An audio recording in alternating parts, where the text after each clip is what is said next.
नमस्कार, मैं हूं रूप सिंह गोसाई और आप देख रहे हैं एएनसी इंडिया। और इस वक्त हम मौजूद हैं वजीराबाद रोड और ये हनुमान वाटिका है। यहाँ पर पिछड़े वर्ग की आवाज उठाने के लिए एक महासम्मेलन का आयोजन किया गया है और इसके आयोजक हैं अटल संघर्ष विचार मंच, राष्ट्रीय एससी ओबीसी एसटी मंथन महासंघ और पश्चिम उत्तर प्रदेश विकास मंच। इन लोगों का इस महासम्मेलन के माध्यम से ये कहना है कि दिल्ली में या कहें कि इस साइड की जो 3 सीटें हैं उन पर जो पश्चिमी उत्तर प्रदेश के जो लोग हैं वो बहुल संख्या में यहाँ पर रहते हैं और सरकार में जो आगामी दिल्ली विधानसभा चुनाव है उसमें ये चाहते हैं कि इनके लोगों को प्रतिनिधित्व मिले। इनका ये भी कहना है कि किसी भी पार्टी का कोई भी जो है अगर हमारे पश्चिम उत्तर प्रदेश के किसी भी व्यक्ति को टिकट देते हैं तो उस पार्टी के लिए ये एक बहुत अच्छा संकेत होगा, नहीं तो कोई भी पार्टी उसको इसका परिणाम भुगतना होगा। इसी बात को लेकर के यहाँ पे पिछड़ों की आवाज उठाने के लिए महासम्मेलन हो रहा है और इस महासम्मेलन में कौन लोग आए हुए हैं, वो क्या कहना चाह रहे हैं, वो सब आप तक पहुँचाने की कोशिश करूँगा। पूर्वी दिल्ली में पश्चिमी उत्तर प्रदेश के लोगों को, पिछड़े समाज के लोगों को हमें अपना जायदाद मांगते रहेंगे, लड़ते रहेंगे और हमें अपना जायदाद लेके रहेंगे। अब इसी कड़ी में मैं निवेदन करता हूँ हमारे आदरणीय चंद्रपाल सिंह चौहान जी, शिक्षा जगत से जुड़े हुए, समाज से जुड़े हुए ओजस्वी वक्ता, संक्षेप में इस मुद्दे को हमारे सामने रखेंगे। भाई चौहान साहब। मंच पर उपस्थित सम्मानित हमारे भाई और मेरे सामने बैठे हुए पिछड़े समाज के शेरों, मैं उद्देश्य आज का ये समझ पाया हूँ कि आप पिछड़े वर्ग के शेर जितने यहाँ आए हैं, आपके द्वारा जो लोग यहाँ नहीं आए हैं उन तक इस सारे समाचार को पहुँचाना कि हमें एकजुट होकर ये काम करना है और अपने अधिकारों की रक्षा करना है, क्योंकि अधिकार होकर बैठ रहना ये महादुष्कर्म है। न्यायालय अपने बंधु को भी दंड देना धर्म है। अपने अधिकारों को आगे बढ़ाने के लिए, अपने अधिकारों की रक्षा करने के लिए हम अपने पिछड़े समाज के सभी भाइयों को ये जो है ये सारी सूचना पहुंचाते हैं कि वे सब मिलकर हमने पिछड़े समाज की आवाज को ऊंची करें और सारी पार्टियां ये सोच लें कि वे यदि पिछड़े समाज का प्रतिनिधित्व नहीं हुआ तो उन्हें मुंडी खानी पड़ेगी और खानी पार्टियां इस बारे में सोचने पर विवश हो जाए। बहुत बहुत धन्यवाद। मैं आप सबकी बेचैनी समझता हूँ। आपने अंतिम वक्ता के रूप में हमारे भाई आदरणीय यशपाल मलिक जी अपने विचार रखेंगे और इसके बाद अध्यक्ष का धन्यवाद। आज की इस पिछड़े वर्ग के कार्यक्रम की अध्यक्षता कर रहे माननीय अध्यक्ष जी वर्मा जी और पश्चिम उत्तर प्रदेश विकास मंच के जनरल सेक्रेटरी योगेंद्र मलिक जी, राणा जी, चौहान साहब और मेरे बड़े भाई रामवीर मलिक जी, छोटे भाई अजय पंचाल जी और तमाम मेरे बुजुर्गों, साथियों, प्यारे बच्चे, मातृशक्ति। जब आप देश की राजनीति और दिल्ली की राजनीति दोनों में जमीन आसमान का अंतर है। देश के जब आप राज्यों में जाते हो तो वहाँ की राजनीति अलग तरह काम करती है, वहाँ प्रमुख जातियाँ होती हैं, उनको टिकट मिलते हैं। दिल्ली में लगभग मूल निवासी 5-7% है और 95% लोग माइग्रेट हैं और इसीलिए यहाँ एक छोटे से आंदोलन में सत्ता बदलने का काम किया, क्योंकि यहाँ सब पढ़े लिखे भी हैं, जागरूक भी हैं और यहाँ पहली पीढ़ी रोजी रोटी के लिए आती है। वो नौकरी के माध्यम से भी आ सकती है, वो छोटे व्यापार के माध्यम से भी आ सकती है और उसके बाद अगली पीढ़ी पढ़ लिख के उसको थोड़ी बचत मिलती है, क्योंकि जब आदमी रोजगार और नौकरी के माध्यम से बाहर जाता है तो लगभग 25-30 साल तो उसको राज्य में करने में लग जाते हैं। एक नजर करेंगे आप सभी के सामने आप सभी की नजर है कदमों में उनके खुशी का खजाना है कदमों में उनके खुशी का खजाना, न माँ बाप का दिल कभी तो दुखाना। वो ख्वाबों में आती है मिलने मिलाने, वो ख्वाबों में आती है मिलने मिलाने, मुझे इनसे कोई कीमत जलाना। न ऐसा करो काम इस जिंदगी में, ना ऐसा करो काम इस जिंदगी में, कहीं पड़ ना जाए ये चेहरा छुपाना। सनम का है बस तज़किरा हर ज़बां पर, सनम का है बस तज़किरा हर ज़बां पर, बुरी हर नजर से खुदाया बचाना।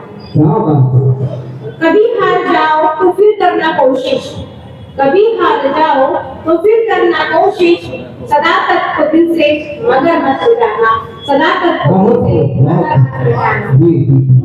नहीं कुछ जमाने में बढ़कर यकी से, नहीं कुछ जमाने में बढ़कर यकी से, बनाना है मुश्किल सरल हो जाना।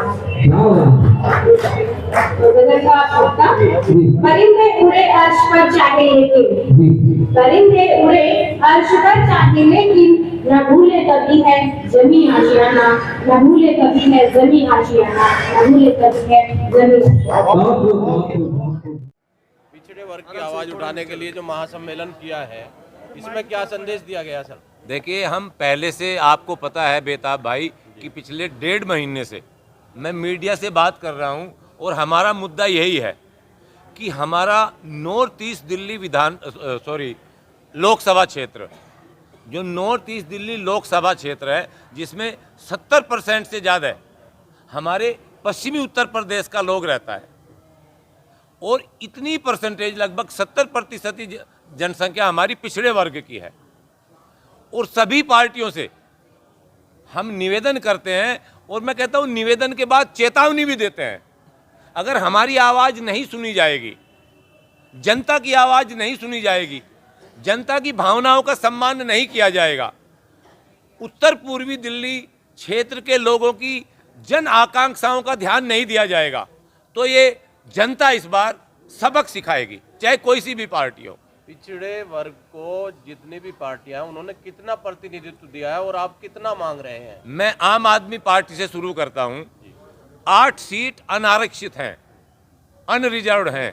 8 की 8 सीट आम आदमी पार्टी ने अगड़ों को दी है। मुस्लिम समाज में भी अगड़े हैं और मैंने पहले भी कहा, हम आम आदमी पार्टी से इंटरनली और आज एक्सटर्नली भी पूरी आवाज से हम अपनी आवाज मिलाना चाहते हैं कि जो 3 हारी हुई सीट है हमारी, आम आदमी पार्टी जहां पर पिछला चुनाव हारी थी, रोहतास नगर, करावल नगर और गोंडा, हम तीनों पर पिछड़े वर्ग का क्लेम करते हैं। ये तीनों सीटें पिछड़े वर्ग को मिलनी चाहिए। अगर 3 नहीं तो 2 तो हमें कम से कम दो। हमारा जो प्रतिनिधित्व है 2 सीटें तो दो। और मैं वादा करता हूं जनता की तरफ से, अगर हमें 3 सीटें दी, हम तीनों जिताएंगे। 2 सीटें दी, दोनों जिताएंगे। और इसका प्रभाव केवल इन दोनों सीटों पर ही नहीं, जो पास पड़ोस की सीटें हैं, जितनी भी नॉर्थ ईस्ट दिल्ली लोकसभा की सीटें हैं, उन पे सकारात्मक प्रभाव पार्टी को मिलेगा। पार्टी अपनी 70 की 70 सीटें डिक्लेयर कर चुकी है, फिर उसके बाद आपकी डिमांड कहीं गलत नहीं है? गलत क्यों है? डिमांड तो हमारी आखिर तक रहेगी जब तक नॉमिनेशन नहीं भरा जाएगा।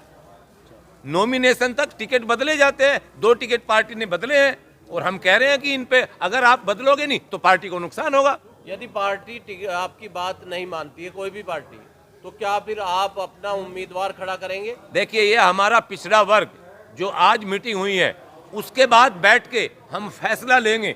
जो भी हमारा समाज हमको आदेश देगा, हम उस आदेश का पालन करेंगे। आपने बताया जैसे पिछड़ों की अनदेखी हो रही है, ऐसे में आप पश्चिमी उत्तर प्रदेश की मांग कर रहे हैं। पश्चिमी उत्तर प्रदेश और पिछड़ा एक ही बात है, वो 2 अलग अलग चीजें हैं। पश्चिमी उत्तर प्रदेश 70%, पिछड़ा वर्ग 75%, बात दोनों एक ही है। भाई, जब पश्चिमी उत्तर प्रदेश का जो आदमी यहाँ पर आया है वो पिछड़े वर्ग का है, आया तो पश्चिमी उत्तर प्रदेश से ही है ना, निवासी तो इसके बाद आप लोग जैसे सम्मेलन खत्म हो गया तो क्या पार्टियों को मेमोरेंडम भेजेंगे, क्या करेंगे? बिल्कुल, हमारे डेलीगेशन सभी एक विचार विमर्श करके सब लोगों से डेलीगेशन जाएगा पार्टी के लिए और हम अपनी बात को पार्टी तक पहुंचाएंगे। और आपसे निवेदन करता हूं कि आप, you are the 4th pillar of democracy, आप हमारी आवाज को, जनता की आवाज को, क्षेत्र की जनता की आवाज को आप ऊपर तक ले जाए, ये आपकी जिम्मेदारी है। देखिए, जो दिल्ली राजधानी है देश की, और यहाँ जो है अधिकतर लोग माइग्रेंट्स रहते हैं, और वो अपनी जनसंख्या के हिसाब से ही बाहर से माइग्रेट करके आते हैं। जैसे आपका सवाल था कि वे इसमें पश्चिम और पिछड़ा क्या, यहाँ पूर्वी दिल्ली में ज़्यादातर लोग पश्चिमी उत्तर प्रदेश के लोग आए हुए, और उसमें सभी जाति और धर्मों के लोग हैं। लेकिन क्योंकि जो आए हैं उनमें पिछड़ों की जनसंख्या ज़्यादा है, 80-90% है, क्योंकि वे यहाँ छोटी नौकरियाँ, रोज़गार, काम धंधे की तलाश में लोग यहाँ आए हैं, और अब उनकी दूसरी तीसरी पीढ़ी यहाँ रह रही है। तो निश्चित रूप से इसमें दोनों मुद्दे हैं, पिछड़ों का भी प्रतिनिधित्व हो। आपने पिछली लोकसभा में देखा होगा, यहाँ दोनों कैंडिडेट बिहार से थे और दोनों लगभग अगड़े थे, कन्हैया जी भी और दोनों अगड़े थे। तो इस तरह का काम नहीं चलता कहीं। राजनीति अगर आपको करनी है, जो माइग्रेंट्स आए हैं उनको उनके अधिकार मिलने चाहिए। यहाँ 80% लोग पश्चिम के रहते हैं, उनको भी संसद सदस्यता यहाँ मिलनी चाहिए थी। तो इसी तरह का लोगों में आक्रोश है। ये आक्रोश हो सकता है इस चुनाव में इसका कम असर न आए या ज़्यादा आए, ये कैंडिडेट डिक्लेयर होने के बाद पता लगेगा।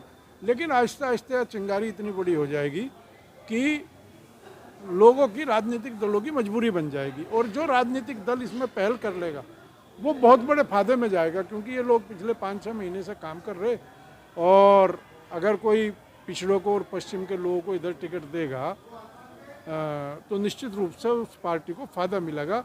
भले ही वो चुनाव जीतने की स्थिति में ना हो, तो वो जीत भी सकती है।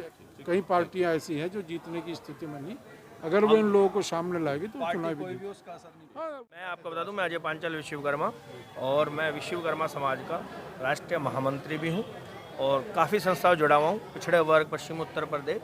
और हमारा विशेषकर एक ही मुद्दा, हम कई सालों से सर्व समाज मिलके, जो पिछड़े समाज प्लस वेस्टर्न यूपी में जो पश्चिम उत्तर प्रदेश से संबंधित रखते हैं, हम सभी लोग एक ही बात को उठा रहे हैं कि पश्चिम उत्तर प्रदेश का यहाँ पर रिप्रेजेंटेशन होना चाहिए, प्रतिनिधित्व होना चाहिए, जिसको सारी पार्टी नज़रअंदाज कर रही है।